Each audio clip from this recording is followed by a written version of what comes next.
So ayat ke-77 ni adalah salah satu kaedah yang Allah nak bantu dan nak assist kita macam mana kita nak realisasikan proses penyucian itu. Maksudnya kita nak menyucikan Allah, dan untuk nak sucikan Allah ni kita perlukan hati yang suci juga. Kita perlukan hati yang bersih juga. So apa kaedah dalam surah Al-Waqi'ah ini untuk kita nak bersihkan hati kita?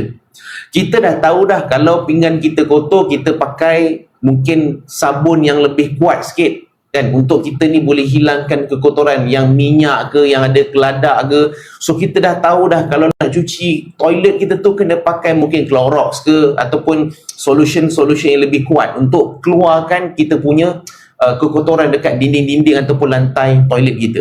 Cuma itu toilet, itu pinggan, itu kereta nak cuci. So kalau hati kita ni, apakah ultimate solution untuk membersihkan dan menyucikan hati kita?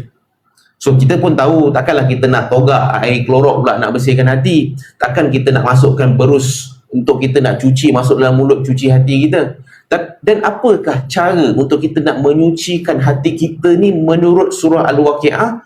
Maka Allah Subhanahu Wa Ta'ala bukan sekadar perintahkan kita sucikan hati, tapi Allah bagi solusi. Solusinya ada pada ayat ke-77, bahawa Allah Subhanahu Wa Ta'ala sesungguhnya yang dibacakan kepada kamu iaitu Al-Quran yang mulia, yang sentiasa memberi ajaran dan juga pimpinan. Itu pertama. Yang kedua, yang tersimpan dalam kitab yang cukup terpelihara, yang tidak disentuh Al-Quran ini, kitab ini, melainkan oleh makhluk-makhluk yang diakui bersih suci. Okey. So kita ambil dulu 3 ayat ni dan kita nak tengok refleksi tentang apa kaitannya dalam hidup kita. So Allah Subhanahu Wa Ta'ala hubungkan surah Al-Waqi'ah ini dengan Al-Quran secara keseluruhan.